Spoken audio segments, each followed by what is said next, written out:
এমন হয় যখন কোনো ছেলে তার স্টেপ সিস্টারের সাথে ফষ্টি করতে শুরু করে, এমন একজনকে ভালোবেসে ফেলে যাকে সে একসময় সবচেয়ে বেশি ঘৃণা করত। হ্যালো বন্ধুরা, সবাই কেমন আছো? তো আজ আপনাদের জন্য এমন একটি গল্প নিয়ে এসেছি যেটা খুব ইন্টারেস্টিং। গল্পের শুরুতে আমরা দেখি নোয়া নামের এক মেয়েকে, যার বাবা তাদেরকে ছেড়ে যাওয়ার পর তার মা এক বিজনেসম্যানের সাথে সম্পর্ক করে তুলেছে, যার নাম উইলিয়াম, এবং আজ তারা উইলিয়ামের বাড়িতেই যাচ্ছে। এতে নোয়ার মা খুব খুশি হলেও নোয়া মোটেও খুশি না, কারণ অন্যের টাকায় আয়েশ করতে নোয়া সে চায় না। বড়লোকের মেয়ে, দামি গাড়িতে ওরা এসব তার পছন্দ ছিল না। ওর মা বলে, জানি তোমার বয়ফ্রেন্ডের সাথে ব্রেকআপ হওয়ার কারণে মন খারাপ, কিন্তু আমরা এভাবে নিজেদের স্বপ্ন পূরণ করতে পারবো না। জীবনের স্বপ্ন পূরণ করতে হলে আমাদের কোনো ধনী ব্যক্তির সাপোর্ট চাই। আর তুমি যখন 18 বছর বয়সের হয়ে যাবে, তখন তুমি নিজের সিদ্ধান্ত নিজেই নিতে পারবে। তারপর তারা যখন ওখানে পৌঁছে যায়, তখন উইলিয়াম এসে তাদের ওয়েলকাম করে, কিন্তু নোয়া তার মার বয়ফ্রেন্ডের সাথে ভালোভাবে কথা বলে না। তারপর তার মা তাকে তার রুম দেখায়, যা ছিল খুবই প্রিমিয়াম এবং দামি দামি ব্র্যান্ডের জিনিসপত্র দ্বারা তার রুম আবদ্ধ ছিল। এইসব জিনিসপত্র নোয়া আগে কখনো দেখেনি, এবং তাকে তার ব্র্যান্ডের কার দেখানো হয়, যা ছিল খুবই প্রিমিয়াম। তা দেখে নোয়া খুবই খুশি হয় এবং নোয়ার তার রুম এবং তার কার খুবই পছন্দ হয়। তারপর তার মা নোয়াকে নিকের সম্পর্কে বলে, যে উইলিয়ামের ছেলে এবং নোয়ার স্টেপ ব্রাদার।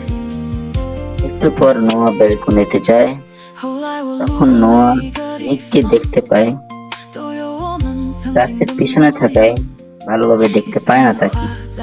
তারপর তার বান্ধবীর সাথে কথা বলতে বলতে যখন নোয়া কিচেনে যায়, তখনই হঠাৎ করে নিক এসে পড়ে এবং নোয়া ভয় পেয়ে যায় এবং নোয়ার মোবাইল নিচে পড়ে যায়। যখন নোয়া মোবাইল উঠানোর জন্য ঝুঁকলো, তখনই সামনে একটি কুকুর দেখতে পেল। কুকুরটা মূলত ছিল নিকের। তো নোয়া দাঁড়িয়ে নিকের পেছনে চলে গেল এবং হাতে একটি পেন নিল। পেন নিয়ে বলল, তুমি যদি এটিকে চুপ না করাও, তাহলে তোমার মাথা ফাটিয়ে দেবে।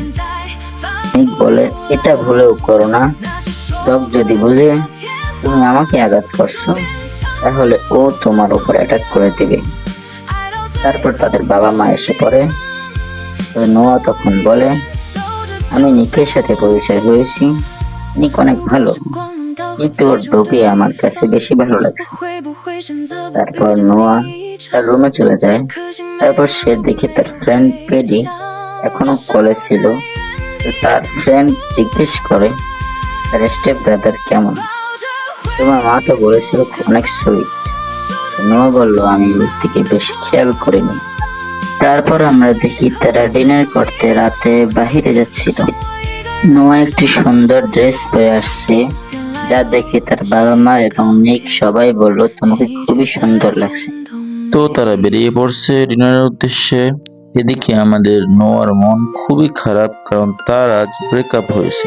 নোয়া চেষ্টা করছে তার বয়ফ্রেন্ডের সাথে যোগাযোগ করার, এবং সে তার পুরনো ছবিগুলো দেখছিল। এমন সময় নিক তাদের ওভারটেক করে এবং সামনের দিকে চলে যায়। তো ডিনারের সময় নোয়া নিককে কথায় কথায় ইনসাল্ট করতে শুরু করে এবং ইনসাল্টই করতে থাকে। এতে নিক কোনো ইফেক্ট দেখায় না। একটু পর নিক বলে, আমার একটি জরুরি মিটিং আছে, আমার এখন যেতে হবে। নোয়া বলে, আমিও চলে যাচ্ছি। তো উইলিয়াম বলে, নিক তুমি নোয়াকে বাসায় ড্রপ করে দিয়ে আসো। নিক রাজি হয় না, কিন্তু বাধ্য হয়ে নোয়াকে তার গাড়িতে তুলতে হয়। তো নিক রাস্তায় অনেক জোরে গাড়ি চালাচ্ছিল, যাতে নোয়া রেগে নিককে বকতে শুরু করে। এক পর্যায়ে নোয়া নিকের মান নামে উল্টাপাল্টা কিছু বলে ফেলে। তো তখন নিক রেগে নোয়াকে গাড়ি থেকে নামিয়ে মাঝ রাস্তায় ছেড়ে চলে যায়।